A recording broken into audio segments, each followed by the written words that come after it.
주간 브리핑.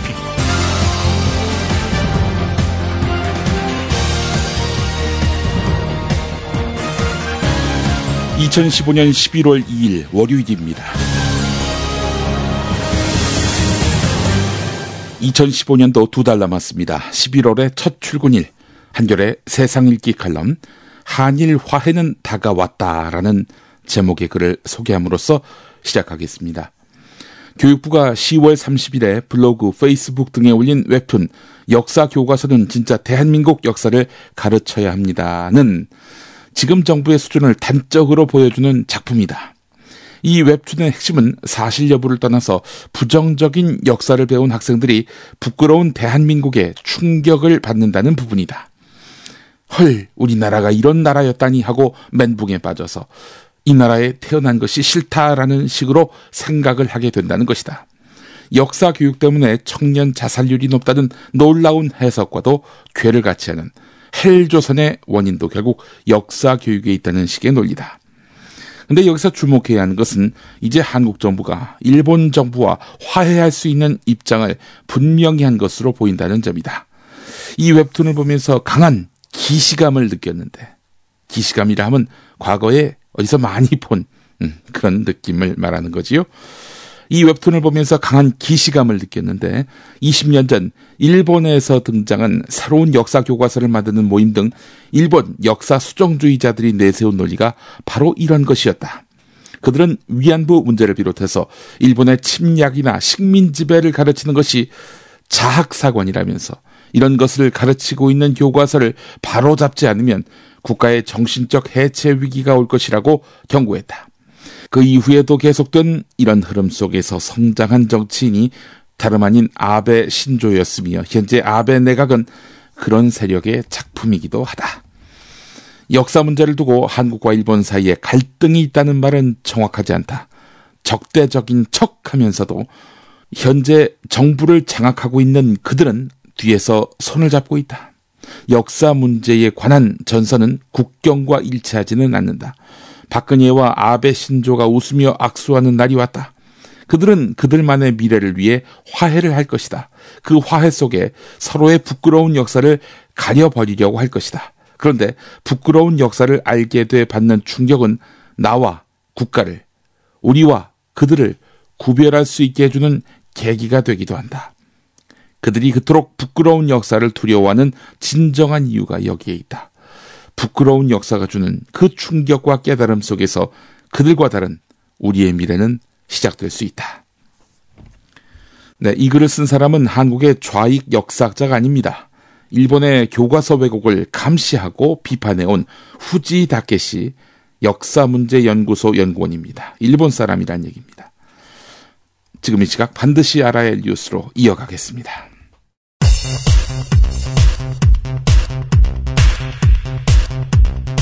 영내 포괄적 경제 동반자 협정의 체결을 위해 함께 노력해 나가기로 하였습니다. 박근혜 대통령과 아베 신조 일본 총리, 리커창 중국 총리가 한일중 3국 정상회의를 앞으로 정례적으로 개최하기로 합의했습니다. 또 북한의 핵무기 개발에 확고히 반대한다는 입장을 재확인하고 북한 비핵화의 실질적 진전을 이루기 위해서 육자회담을 조속히 재개하는 데 노력하기로 했습니다. 다만 역사인식에 있어서는 뜻을 모으지 못했습니다. 오늘 한일 정상회담이 있게 됩니다. 친일과 독재의 후예들일 뿐이라는 것을 스스로 고백하는 것입니다. 중학교 역사, 고등학교 한국사 교과서에 대한 국정화 행정예고 오늘로 끝납니다. 교육부는 오늘까지 국민들의 찬반 의견을 접수하는데요. 추이로 보자면 접수만 하는 것 같습니다. 반대 의견이 압도하는 가운데서도 오는 목요일쯤 중학교 역사와 고등학교 한국사 교과서의 발행 체제를 국정으로 확정해서 고시할 방침입니다. 야당은 강력하게 반발하고 있는데요. 방금 들으신 목소리는 등산객들에게 서명을 받던 문재인 새정치민주연합 대표의 것이었습니다. 꿈이 아니길 너무 좋습니다. 너무 기쁘고 뭐 더 이상 뭐라고 말로 표현할 수 없을 정도로 너무 기쁩니다. 프로야구 한국 시리즈 5차전에서 두산이 삼성의 완승을 거뒀습니다. 4승 1패로 14년 만에 우승한 것입니다. 사상 처음으로 같은 팀에서 선수와 감독으로 정상까지 오른 김태형 감독은 방금 들으신 대로 감격을 표시했습니다. 삼성은 원정 도박 의혹으로 주축 투수 3명이 빠진 데다 타선도 슬럼프에 빠지면서 5년 연속 통합 우승에 실패했습니다. 이제 한국 야구는 다음 주말 개막하는 국제대회 프리미어 11호 열기를 이어갑니다.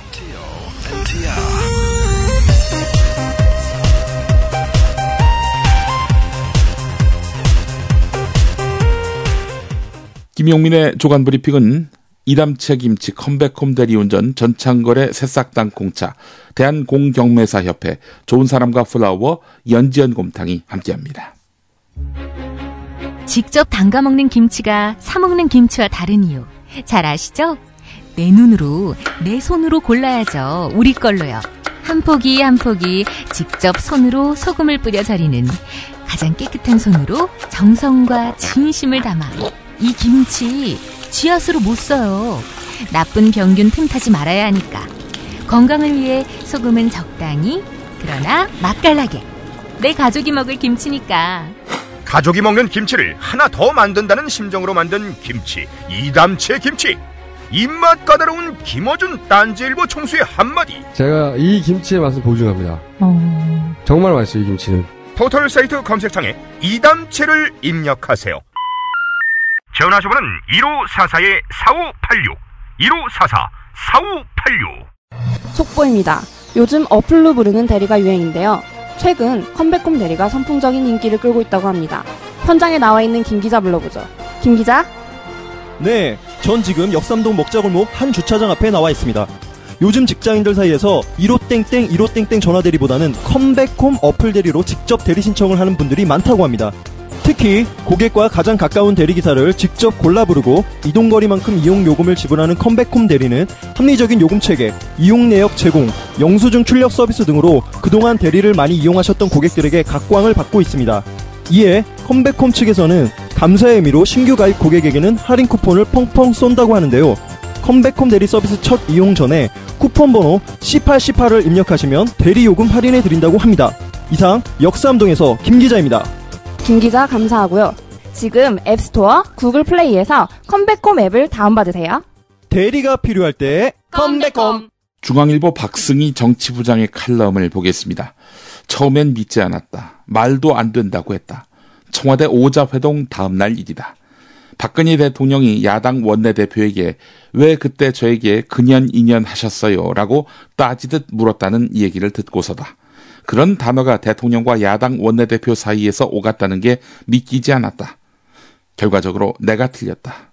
더 놀라웠던 건 이 이야기를 청와대 회동에 배석한 여당 원내대표가 전했다는 점이다. 원유철 원내대표는 한두 명도 아닌 여러 기자들이 모인 자리에서 반공개적으로 이 발언을 전했다. 왜 그때 저에게 인연 근연 하셨어요? 라고 대통령이 말한 점을. 오프 더 레코드, 즉 기사화하지 않겠다는 전제로 정보를 제공하는 것을 걸지도 않았다. 이상한 건 대통령의 투쟁성이 노골적으로 부각된 이 발언의 확산을 청와대도 막지 않았고 부인하지 않았다는 점이다. 도리어 청와대는 발언의 진위를 묻자 있는 그대로라고 확인까지 해줬다. 대통령은 웃으며 했다지만 이종걸 새정치민주연합 원내대표는 나중에 사석에서 깜짝 놀랐다고 했다. 당신이 대통령 앞에 선 당사자라고 상상해보라. 대통령이 하는 말은 메시지고 통치행위다. 교과서에도 실릴 수 있다. 대중은 그 말에서 대통령의 생각과 심리 상태를 읽는다. 근연 인연 발언은 그래서 공포스럽다. 미필적 고의로 이 발언이 세상에 공개된 것은 더 무섭다. 대통령의 발언이 공개될 때까지 수십 명의 청와대 참모, 박근혜 대통령과 가까운 여당 정치인들 누구도 그걸 막지 않았고 막지 못했다. 내겐 그게 더 공포스럽다. 임기 후반으로 갈수록 대통령은 고독해진다. 짊어진 짐이 무거워서 고독하기도 하고 남들보다 더 많이 알아서 고독하기도 하다. 빌 클린턴에 따르면 미국 대통령의 스케줄 중 35%는 혼자 있는 시간이었다고 한다. 김영삼 정부 사람들은 YS가 혼자 고민하는 시간을 갖게 하지 않는 게 가장 어렵고 중요한 일이었다. 역사와 대화할 땐 늘 시끄러운 일이 터졌기 때문이라고 회고했다. 대통령의 고독은 그렇게 무섭다. 고독할 때 대통령이 바라보는 것은 대개 미래보다는 과거다. 과거에는 갈등과 증오가 더 많다. 그래서 참모들은 대통령을 미래로 유도해야 하고 대통령이 미래를 말하는 비율을 늘려야 한다.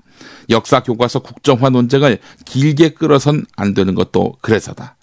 논쟁을 처음 시작할 때 이성은 간대없고 한국 사회를 친일파 대 종북파 사이에 과거 들쑤시기와 집단 패싸움으로 몰아넣고 있다. 네, 이런 내용이었습니다. 박근혜 대통령은 오래전부터 혼자 밥 먹기로 유명한 사람이죠. 게다가 독신이고 말입니다. 2012년 당시 안철수 의원 쪽에 섰다가 대선 뒤 민주당 대선 평가 보고서를 쓴 한상진 서울대 명예교수가 오늘 동아일보에 칼럼을 냈네요. 문재인 대표는 당의 결함을 마치 남의 일처럼 말한다. 18대 대선 후에 그랬고 지난 12.8 재보선 선거 후에도 그랬다. 책임감의 표현이 없다. 자신은 죽을 생각이 전혀 없다. 18대 대선 때 그를 지지했던 많은 사람들이 이젠 지친 상태다. 그런데 뜻밖의 호기가 왔다. 박근혜 대통령이 선도한 역사교과서 국정화 사태가 바로 그것이다. 이것은 전년 전의 유인이자 미끼다. 이 미끼를 제1야당이 잘못 물게 되면은 구정물에 깊게 빠져서 뒤얽혀 싸우다가 같이 죽든지 아니면 둘 다 큰 상처를 입을 것이다. 그러나 이 미끼를 물지 않고 차분하게 두뇌 싸움을 한다면은 제1야당은 새로운 입지를 찾을 수 있다. 어디서 출발할 것인가? 세월호 재난의 엄격한 검증이 출발점이다. 조선조 왕조차도 사관들의 자존심을 짓밟으면서 통치자의 판단을 강요하지는 못했다. 그러나 박근혜 대통령은 국가 정신문화의 근간을 무너뜨렸다. 그만큼 저항이 강하다. 수많은 역사학자, 연구자, 지식인, 시민들이 정부 결정에 분노하고 있다. 그야말로 역사 재난이다. 여권이 합리적 보수로부터 이토록 멀리 벗어난 적은 일찍이 없었다. 문재인 대표는 과욕을 버리고 시민사회의 자기결정권을 존중하고 옹호하기 바란다. 정부 당국의 부당한 억압에는 분연히 맞서야 한다. 그러나 역사 전쟁에 전면에 나서는 것은 옳지 않다. 열쇠는 역사학계의 양식과 지식 생산의 자율성에 있다. 우리의 희망은 깨어있는 시민에 있다. 만일 조직된 힘으로 옛날처럼 싸우면은 국민은 곧 지친다. 도망간다. 박근혜 대통령은 야당의 전면전을 유인하고 있지만 문재인 대표가 해야 할 일은 상투적인 시위가 아니라 열린 토론장이다. 몸싸움이 아니라 두뇌 싸움이 요구된다. 박근혜 군단은 돌아설 수 없는 역사 전쟁의 강을 건넜다. 낡은 이념 공방, 낙인 찍기는 이미 시작됐다. 역사의 기로에서 제1야당은 시민사회를 향해 멋지게 변신할 기회를 얻었다. 문재인 대표는 친노 측근들을 과감히 내치고 당의 양심 세력과 손잡아야 한다. 그 힘으로 당의 체질을 개혁하고 시민의 힘으로 역사 전쟁을 이겨내야 한다. 네. 친노 측근은 누구고 당의 양심 세력은 또 누군지 그건 명확하지 않지만 역사 전쟁 국면에 있어서 박근혜 대 문재인의 대결 구도 대신 박근혜 대 역사학계의 구도로 만들어야 한다는 주장에는 일리가 있어 보입니다. 예, 대안도 대책도 없는 문재인 사퇴 주장을 하는 여타 비노에 비하면은 상당한 논리력을 갖춘 셈인데요. 고도의 문재인 힘 빼기로 보는 시각도 나올 수 있겠네요. 예. 한편 지난 금요일 서울 잠실야구장에서 열린 프로야구 한국 시리즈 4차전 삼성 대 두산 경기. 예. 김한길 의원 부부가 경기를 관전하는 모습이 포착이 됐습니다. 같은 날 같은 시간에 문재인 대표는 대전역 앞에서 열린 친일 독재 미화 국정교과서 반대 대국민 서명운동에서 구호를 외치는 모습이 포착됐습니다. 안철수 전 대표는 대학을 순회하는 강연 정치를 재개할 움직임입니다. 내일 덕성여대에서 공정성장론과 정치혁신을 주제로 강연할 예정이고요. 모레는 경북대 그리고 11월 10일과 12일에는 명지대와 국민대를 각각 방문합니다. 안철수 전 대표는 2011년 서울시장 출마 선언에 앞서서 토크 콘서트를 통해서 존재감을 키워왔죠. 그런 점을 고려하면 총선과 대선을 앞두고 강연 정치를 통해서 정치적 영향력을 넓히는 포석으로 보입니다. 안철수 전 대표 강연에서 청년 일자리 해결 방안 등을 제시하고 정치혁신 방안을 통해서 기존 정치권과의 차별화를 시도할 계획인데요. 최근 당혁신위원회와 각을 세우면서 내놓은 정치혁신안 등을 주제로 한 전국 순회 토론회도 검토하고 있다고 합니다. 실추된 지지율을 회복하고 대권주자로서 다시 생동감을 찾고자 하는 그런 의도가 엿보입니다. 선선한 날씨, 따뜻한 차 한 잔이 그립죠. 창밖은 어느새 익어버린 가을 풍경이 가득합니다. 잠시 제멋대로 돌아가는 생각들을 재우고 수고하며 살아가는 자신에게 고마운 미소를 지어보세요. 마음에 무엇을 담을 것인지, 몸에 무엇을 담을 것인지 여전히 늘 당신이 선택할 수 있습니다. 국내 농가의 깨끗한 수경 재배로 새싹을 만들어 식품 공장에서 오랜 시간 증수 건조시켜 만들어지는 새싹 땅콩차. 당신의 잠시 휴식이 되고 싶습니다. 새싹 땅콩차는 여러분께 가을 풍경이 되고 싶습니다. 인터넷 다음에서 새싹 땅콩차를 검색하시고 전창걸닷컴으로 오세요.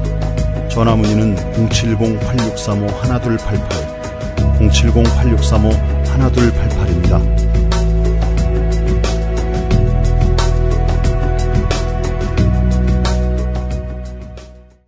대한공경매사협회에서 가슴 뜨거운 지부장을 모집합니다. 아주 작은 투자로 대한공경매사협회의 우수한 전국 지부장이 되어 창업과 취업 두 마리 토끼를 다 잡으세요. 전국 방방곡곡 법원 경매 교육이 필요한 모든 곳에 깊이 뿌리내리며 우수하고 검증된 경매 교육 프로그램을 전파할 최선봉 해설 인재가 필요합니다. 모집 대상, 저렴한 초기 투자로 존경받는 경매 전문가로 거듭나고 싶은 분, 법원 경매로 투자 기술까지도 습득하고 싶은 분, 법원 경매로 제2의 인생으로 거듭나고 싶은 분. 상담 문의 02-888-5704 인터넷과 스마트폰에서 대한공경매사협회를 검색하세요. 이른바 신경숙 표절 논란 새 국면을 맞은 것 같습니다.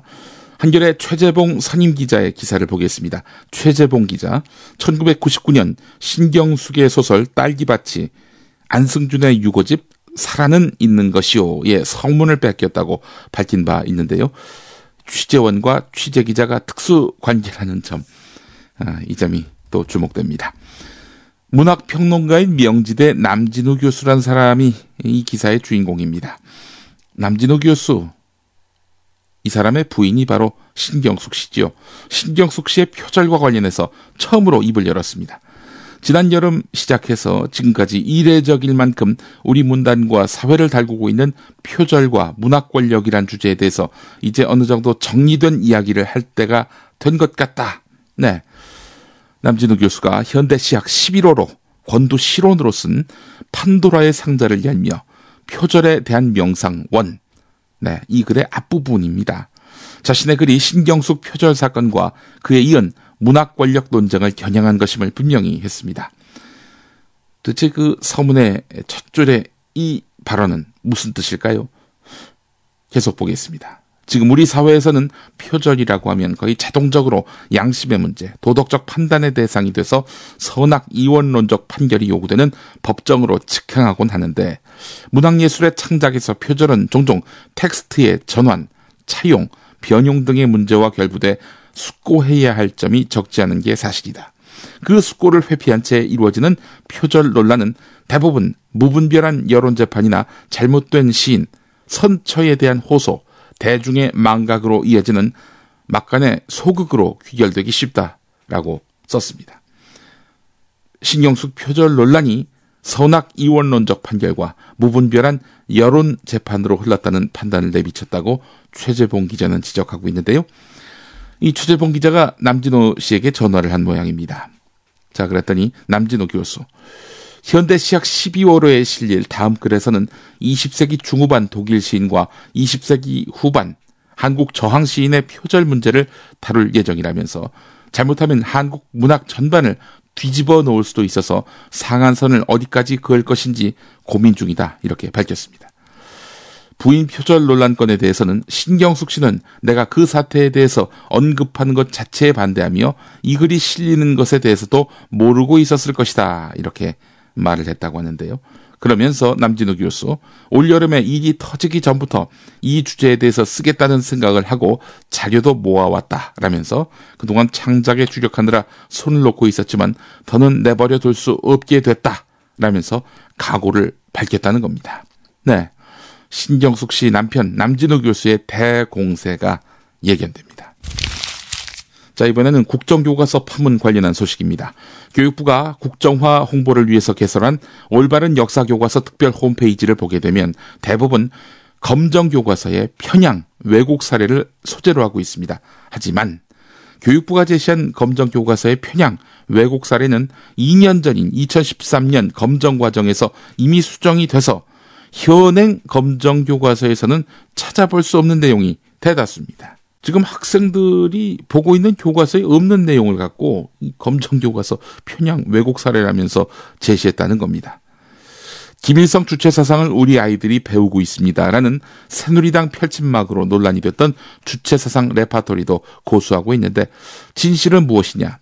검정 교과서들이 김정일의 주체사상을 설명한 원자료를 인용하고 있을 뿐 비판적으로 서술하고 있다는 사실입니다. 한 검정교과서 집필자가 이런 말을 했군요. 주체사상 인용과 함께 주체사상에 대한 비판적 서술이 함께 제시되어 있다. 이런 상황을 다 알면서 호도하는 것이다. 이런 식이면 어떤 자료를 원자료 그대로 쓸 수 있겠는가? 라고 말했습니다.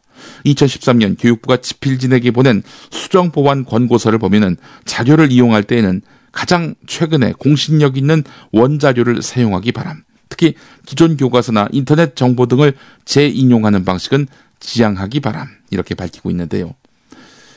여론에 편승해서 2013년 검정 당시에는 문제 삼지 않은 것을 뒤늦게 편향으로 낙인 찍는 이런 사례도 한번 짚어보지요. 2013년 검정 당시 역사교과서 2개 종은 천안함 사건이 북한에 의해 일어났다는 사실을 명확히 명시하지 않아서 교육부의 수정명령을 받았습니다. 8종의 역사교과서 가운데 3종은 지금도 천안함 피격 사건을 찾아볼 수 없다. 이렇게 교육부는 밝히고 있는데요. 하지만 교육부는 지금까지 천안함 피격 사건을 역사교과서에 포함하라는 집필 기준을 제시한 바가 없었습니다. 2013년 검정 당시 교육부의 수정명령도 천안함 사건을 다룬다면 천안함 피격 사건의 주체를 명시해야 한다는 것이었으며 천안함 피격 사건을 반드시 포함해야 한다는 내용은 아니었다는 거지요. 예. 이 디테일로 들어가게 되면은 거짓, 허위, 왜곡입니다. 거짓, 허위, 왜곡을 일삼는 사람들이 한 입으로는 올바른 교과서 운운하고 있으니 이 얼마나 어처구니 없는 일입니까? 교육부의 흑색 선전은 이뿐이 아닙니다. 앞서 칼럼에서도 소개한 것인데요. 교육부는 페이스북 계정에다가 아이들의 역사 교과서 한번 관심 있게 보신 적 있나요? 라는 문구와 함께 18컷으로 이루어진 웹툰을 게시했습니다. 웹툰은 현행 역사 교과서에서 주체사상 관련 내용과 한국전쟁 책임이 남한에도 있다는 서술을 본 여학생이 이 나라에 태어난 것이 싫다라고 말하는 내용입니다. 주체사상과 관련해서 비판적인 내용이 실렸고 한국전쟁 책임이 남한에 있다는 그런 교과서가 없습니다. 그럼에도 불구하고 이걸 본 여학생이 이 나라에 태어난 것이 싫다 이렇게 말하고 있는 건데 최근 청년들이 한국 사회를 헬조선이라고 부르며 절망하는 현실의 원인을 역사 교과서 탓으로 돌리는 그런 내용도 있었습니다. 어제까지 이 게시물에는 3,500건의 댓글이 달렸는데요. 대부분 지나친 비약이라면서 교육부를 성토하는 내용이었습니다. 누리꾼들은 국정교과서를 만들면 헬조선이 아닌 게 되느냐. 행정예고기관에 이런 만화를 뿌리는 지금의 대한민국이 부끄럽다. 교육부야말로 역사의 어두운 그늘을 가려서 한쪽 눈을 가리려 하지 말라 이렇게 적고 있습니다. 혹시 보셨습니까? 교육부의 국정교과서 홍보 홈페이지에 유관순 열사 2편 동영상 올라온 거 말입니다. 지난달 18일 인터넷에 공개한 다음 TV 광고로도 내보내서 사실 왜곡 논란을 빚은 유관순 광고 후속편이 나온 것입니다. 주목되는 것은 광고 하단에는 유관순은 2014년까지 8종 교과서 중에 2종은 기술이 안 돼 있었고 2종은 사진 없이 이름만 언급됐다. 네, 이런 내용의 문구가 적혔습니다. 그러나 교육부가 1편 광고를 내보낸 후 1970년대 박정희 정부가 발행한 국정교과서에서도 유관순에 대한 서술은 없었고 검정제로 전환한 다음 유관순 관련 서술이 늘었다는 지적이 나왔지요. 네, 사실을 따지고 보면은 박근혜 정부가 누워 침뱉기를 하는 격입니다. 한편 새정치민주연합 배재정 의원이 공개한 자료를 보면 교육부는 지난달 15일부터 30일 국정교과서 홍보비로 교육부 1년 홍보 예산의 2배 수준인 22억 746만 원을 집행했습니다. 22억 746만 원. 이게 다 국민 여러분 주머니에서 나간 돈입니다. 한겨레 기사 보겠습니다. 황교안 국무총리와 최경환 경제부총리의 예비비 관련 발언이 거짓임이 속속 드러나고 있습니다. 역사교과서 국정화 예산으로 편성된 예비비 세부 항목을 공개하라. 야당이 이렇게 요구했죠. 예비비 집행 전에 국회에 내역을 제출한 사례가 없다. 이러면서 황교안, 최경환 두 사람 버텼습니다. 자, 그런데 메르스 사태와 4.16 세월호 참사 특별조사위원회의 예비비 세부 내역이 공개된 사실이 드러났습니다. 아주 오래전 일도 아닙니다. 지난 6월과 8월에 공개된 것입니다.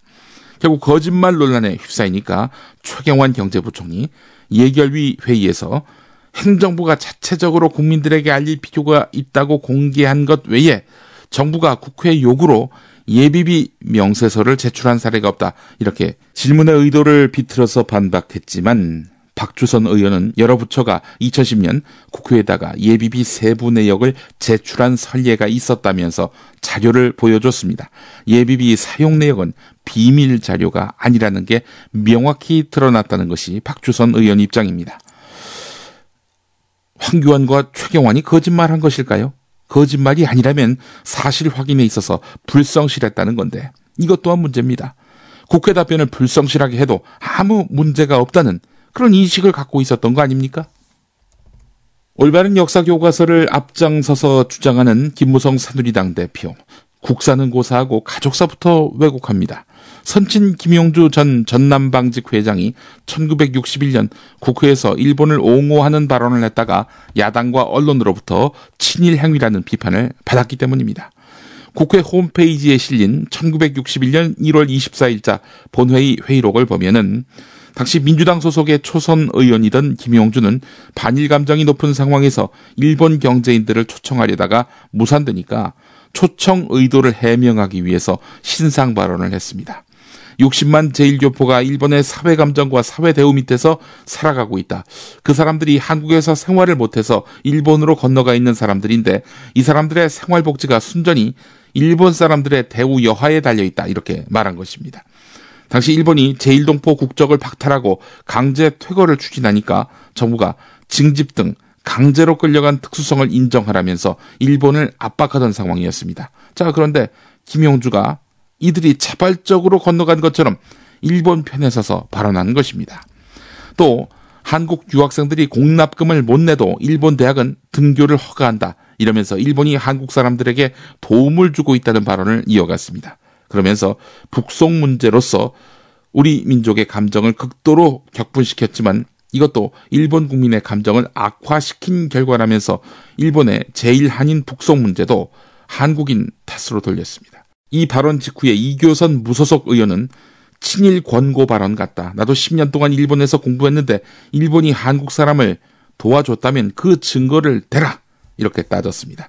한편 당시 조선일보는 이튿날 신문에 김용주 의원이 신상 발언에서 극히 친일적인 언사를 했기 때문에 야단 법석이 일어났다 이렇게 보도했습니다.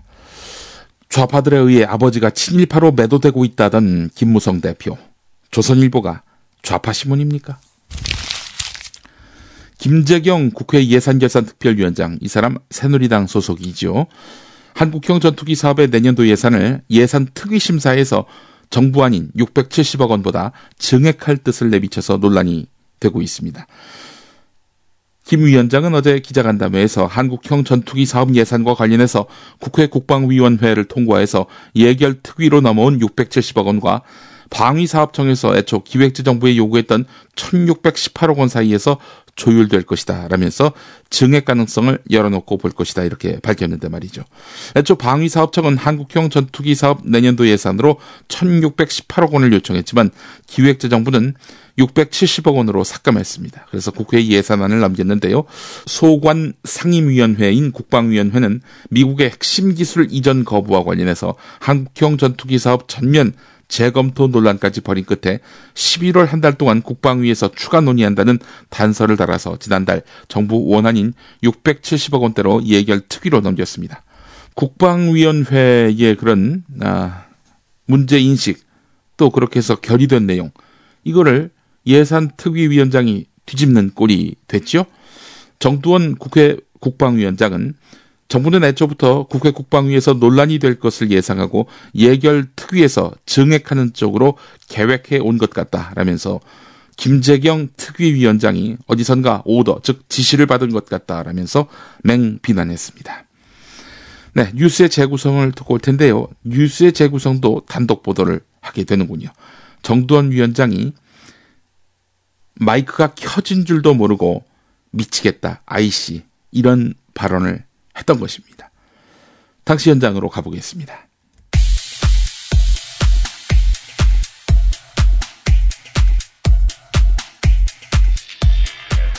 지난 금요일 국회 국방위원회 국책연구소인 한국개발연구원 출신인 새누리당 유승민 의원이 이주형 한국국방연구원 박사를 불러서 묻는데 저도 국책연구소에 13년 이상 근무를 해봐서 국책연구소 박사님들이 이런 중요하고 예민한 문제에 대해서 발언하시기 굉장히 어렵다. 그거는 저도 잘 압니다. KFX에 대해서 7번의 타당성 조사가 있었는데 이정 박사님 그중 몇 번 하셨습니까? 거의 다 참여했습니다. 거의 다 참여하셨죠. 그러니까 이정 박사님은 이게 2003년에 타당성 분석이 시작할 때부터 오늘까지 12년 정도 이 문제를 계속 봐오신 분이죠. 네, 맞습니다. 예. 전투기 개발이 2025년에 가능하다고 생각하십니까? 우리 이정 박사님께서 본인의 솔직한 의견을 말씀해 보십시오. 저는 이게 공식적인 제가 그런 답변 좀 하기 좀 어렵고요.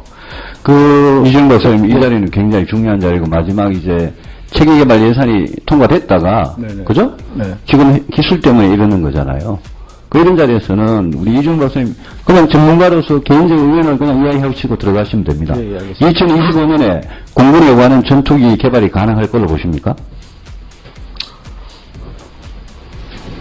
저희는 리스크가 좀 있다고 봅니다. 하여튼 애매한 표현일지도 모르겠지만, 저희 쪽에서 볼 때는 하여튼 그걸 리스크라고 표현하는데, 리스크가 상당히 높다고, 좀 표현하고 싶습니다. 리스크가 있어서, 높아서, 2025년에 전투 개발 실패하면 어떻게 됩니까?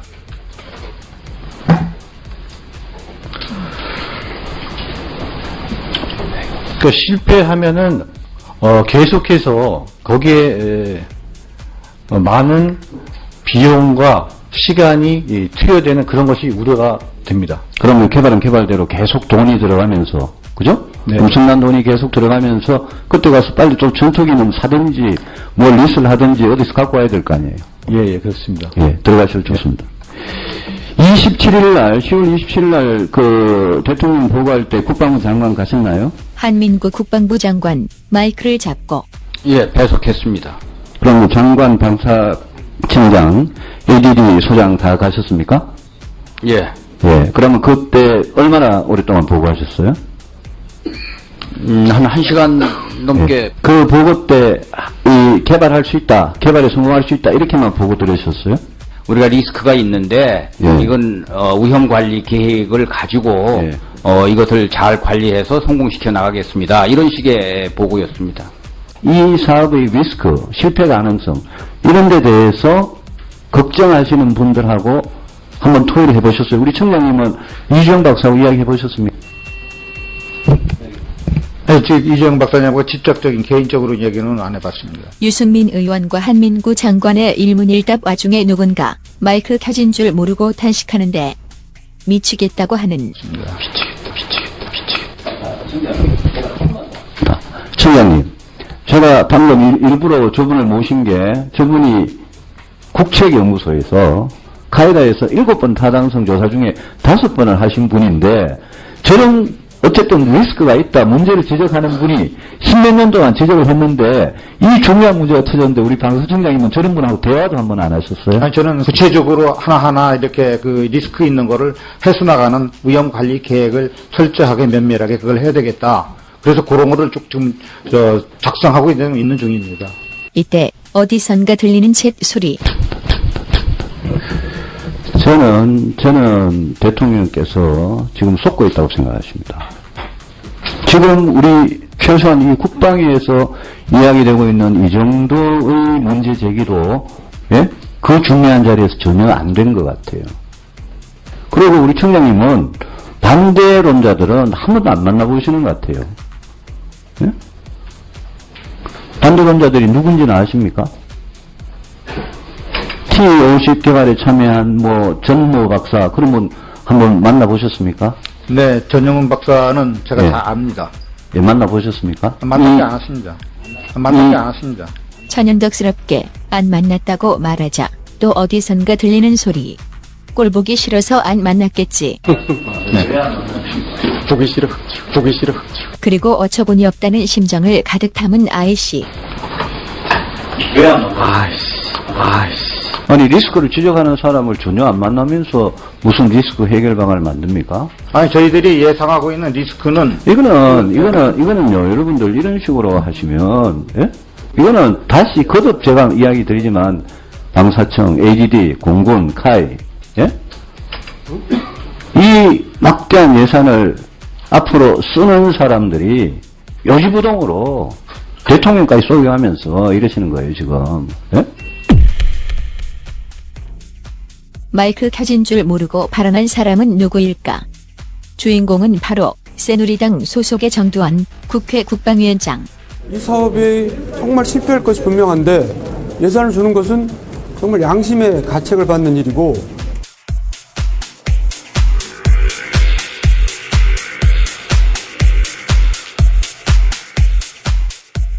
여보, 좋은 꽃 배달 추천 좀 해봐. 회사에서 보내려고? 그럼 좋은 사람과 플라워지. 화환이나 조화가 7만 원도 안 돼. 결제도 적립금으로 가능하다고. 오, 그래? 근데 화환이나 조화 말고 이벤트를 위한 건데. 그거 역시 좋은 사람과 플라워. 꽃하고 케이크하고 샴페인하고 다 해서 10만 원도 안 된다고.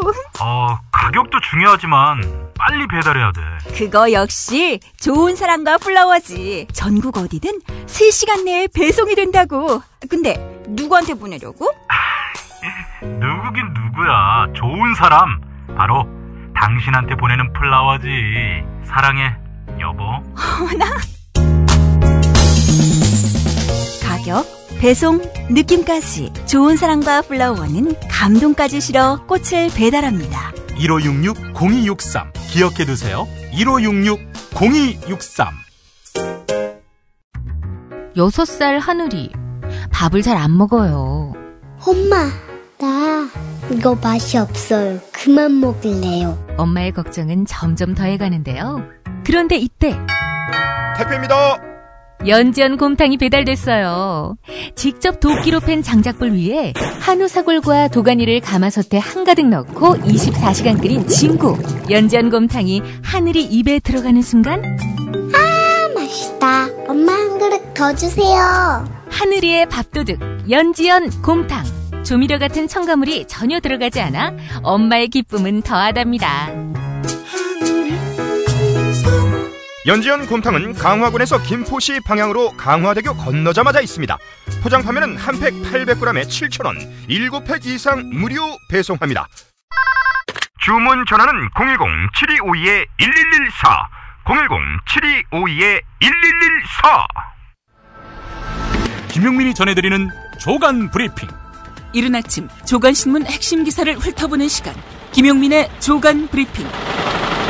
월요일부터 토요일까지 매일 오전 7시대에 업데이트됩니다.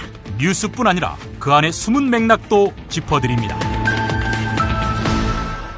이슬람 반군 세력에게 납치된 한국인 남성 홍모 씨. 납치 9개월여 만인 어제 숨진 채로 발견됐다고 현지 언론이 전했지요. 사망 소식을 전해들은 가족들은 정부가 협상금이 낮아지도록 시간을 끌면서 방치해서 결국 숨진 것이라고 반발하고 있습니다. 사연이 어떻게 된 것이냐? 이 홍모 씨의 사위가 한겨레 기자에게 지난 6월 5일 나와 처남 등 가족들이 외교부를 찾아가서 협의를 했다.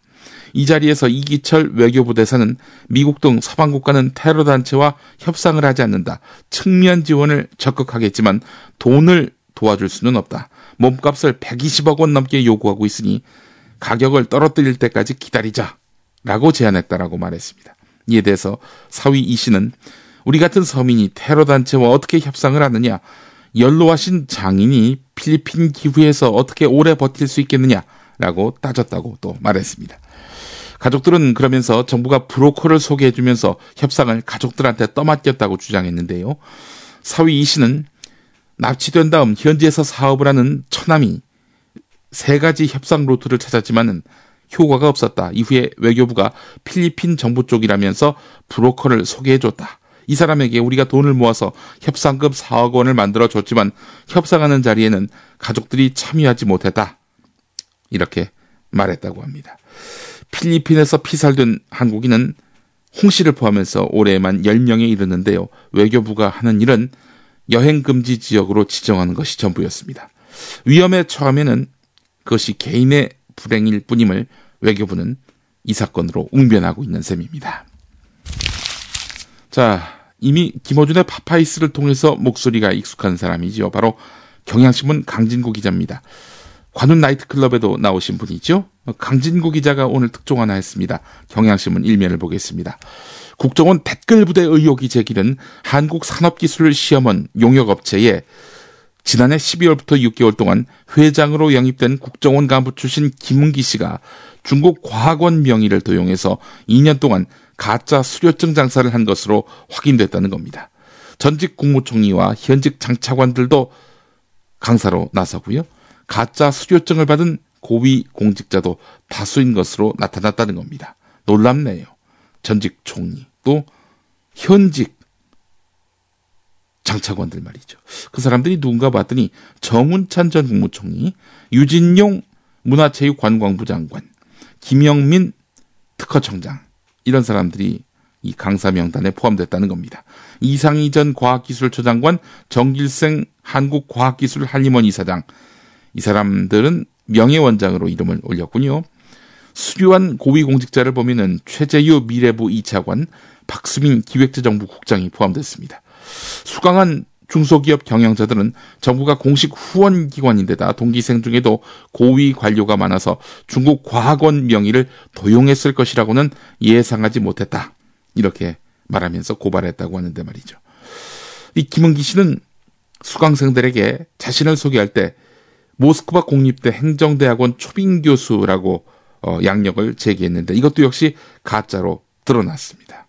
중국 과학원 측은 중국 과학원은 한국에다가 어떤 프로그램도 개설한 바 없으며 누군가 우리 대학 이름과 로고를 사용하고 있다면 불법이라고 밝혔는데요. 이 프로그램의 모집 요강 또 수료증을 보여주니까 이건 사기극이다. 한국 경찰에 고발하라. 우리도 진상조사를 거쳐서 베이징 한국대사관에 통보할 것이다. 이렇게 말했다고 하는데 이게 보니까 말이죠. 13주 교육에 1인당 교육비 600만 원이었다고 합니다. 150명에게 수료증이 발급됐다고 하는군요. 가짜 수료증이 말입니다. 국가정보원 댓글 사건의 주범 원세훈 전 국정원장의 파기환송심에서 재판부가 원세훈 전 원장에게 유리한 쪽으로 재판을 진행하고 있어서 편파성 시비에 휘말리고 있습니다. 법원과 검찰 관계자의 말을 종합해 보면은 지난 금요일 서울고등법원 형사7부 김시철 판사 심리로 열린 4차 공판준비 기일에서 박형철 부장검사가 편파적인 재판 진행에 항의해서 퇴정했습니다. 박형철 검사는 이 사건 수사팀의 주축이었던 이복현 검사가 검사의 말 꼬투리 하나하나를 잡고 가정을 거듭해서 유감이다라고 항의한 다음 법정을 나왔는데요. 국정원 직원의 댓글 활동을 북한의 대남 심리방송 차단 활동에 빗대기도 했는데요. 그러면서 급기야 손자병법을 인용해서 국정원 댓글 공작을 전쟁에서 이기기 위한 탄력적인 용병술에 빗댔습니다. 손자병법을 보면 그때그때 사정에 따라서 병력을 움직이기도 하고 멈추기도 하는 등 탄력적인 용병을 해야만 승리할 수 있다는 취지의 내용이 있다. 수천 년 전부터 제기되는 이런 주장에 대한 양측 입장은 무엇인가라고 물었을 때 박형철 부장검사는 자리를 박차고 일어나서 법정 밖으로 나갔다는 겁니다. 이 국정원의 불법적이고 무도한 선거 개입, 이런 행태에 대해서 손자병법으로 두둔하고 나선 것이죠. 재판부의 이런 태도는 대법원이 무죄 취지로 환송한 원세훈 전 원장의 선거법 위반 혐의에 이어서 국정원법 위반 혐의에 대해서도 무죄 취지의 심증을 갖고 있는 것 아니냐라는 의혹을 낳고 있는데요. 법원 출신의 한 변호사는 재판부 발언을 보면은 유무죄에 대한 예단을 갖고 있는 것으로 비칠 소지가 다분하다, 부적절하다 이렇게 말했다고 합니다. 지난 대선 댓글 공작은 대북 심리전이기 때문에 완전한 무죄가 맞다고 보고 이를 밀고 가고 있다는 인상을 준다는 것이죠. 김시철 재판장, 이 사람 이름 우리가 똑똑히 기억해야 할 것 같습니다. 거리의 사제 함세용. 건강한 민주공동체가 형성되기 위해서는 역사 정의가 이룩되어야 됩니다. 진친된 역사, 기술 회복을 위해서 함께 노력하고자 합니다. 탐사 전문기자 주진우. 낮에 막걸리를 많이 드셨지 않습니까? 항상 해진 옷을 입고. 근데 남겨놓은 재산이 너무 많으세요. 유경재단도 있고 영남대도 있고 정수장학회도 있는데 막걸리만 먹었다. 저녁에 시바스리가 먹었지 않습니까? 그거는. 근데 이제 떠날 채비를 마쳤습니다.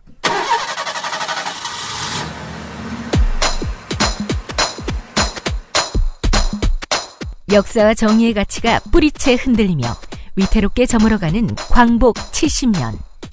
두 남자의 토크 콘서트를 만나실 때입니다.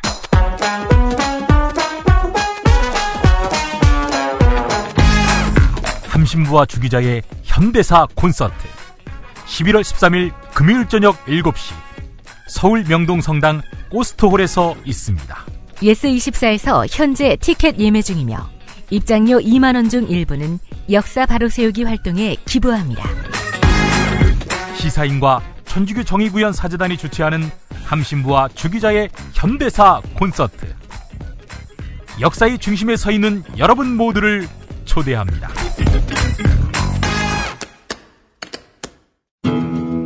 이번 세월호 사고는 우는 자들과 함께 울라는 성경 말씀처럼 세월호 유족을 위로한다며 한 말이지요. 그러나 바울이 했던 이 말의 본질은 소통의 능력을 키우라는 것이었습니다.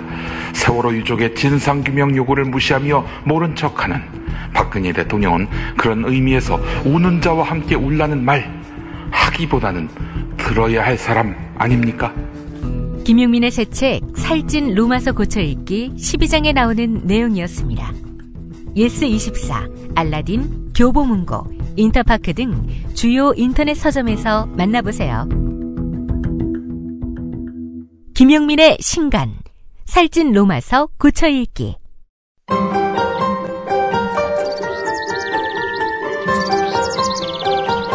오늘의 날씨. 오늘부터 평년 기온을 회복하면서 추위가 풀리겠습니다. 날은 풀리겠지만 대기가 건조해서 주의해야 합니다. 서울 등 일부 내륙과 동해안에는 건조경보와 주의보가 발효 중입니다. 오늘은 고기압의 영향을 점차 받아서 전국이 흐리다가 낮에 서쪽 지방부터 점차 맑아지겠습니다. 낮 기온 예년 수준으로 활동하기 좋겠습니다. 서울 15도, 춘천 15도, 강릉 17도, 부산 18도로 예상됩니다. 금요일 서쪽 지방을 시작으로 해서 주말에 전국에 단비가 오겠습니다. 오늘 김용민의 조간브리핑은 한국일보 김범수 여론독자부장의 편집국에서 칼럼을 전하면서 마무리하겠습니다. 제목은 국정화의 종착점입니다. 역사에 대해 특히 우리 근현대사의 눈이 동그래질 정도로 놀란 것은 대학에 간 뒤부터다. 거기에는 국정교과서가 없었다. 대신 학생본부에는 동아리가 활발했고 각 학과마다 서너 개씩 암흑의 회 같은 이른바 의식화 모임이 수두룩했다. 국정교과서에 충실한 공부만 해왔던 대학 새내기 중에서 그런 모임에서 읽으라고 권하는 이를테면 해방 전후사의 인식 같은 책에 한 번쯤은 눈 돌리지 않을 사람이 있었을까 싶다. 그 풋내기들이 다들 무슨 좌편향의 소양이라도 가지고 있었기 때문이 아니다. 중고등학교에서 배우지 않았거나 배운 것과 다른 이야기들이 대학에 오니까 너무나 많았기 때문이다. 그러니까 탓이라도 할 셈으로 그 책을 탐독한 이유를 찾는다면 그들의 왕성한 지식욕을 나무라든지 대학 오기 전부터 한 가지 역사만 가르친 것을 문제 삼아야 한다. 그리고 바로 1987년 6월이 왔다.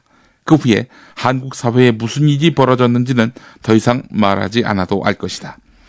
청와대와 정부의 역사교과서 국정화 강행이 끝내 어떤 결과를 낳을지 누가 물어본다면 이런 체험에 기대서 이렇게 도식화해서 답할 수 있을 것 같다.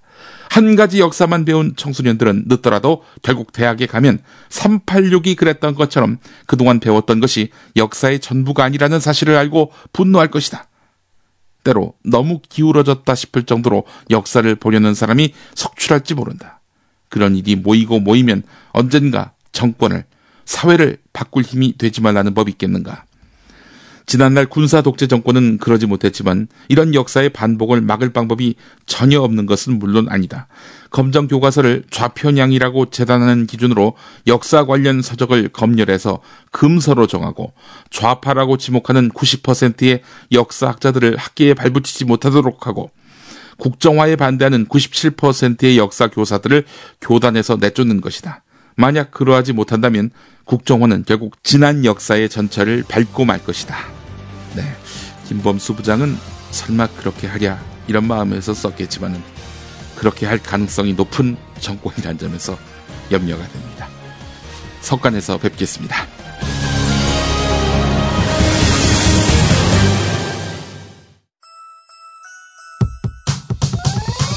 이번 방송 괜찮았나요?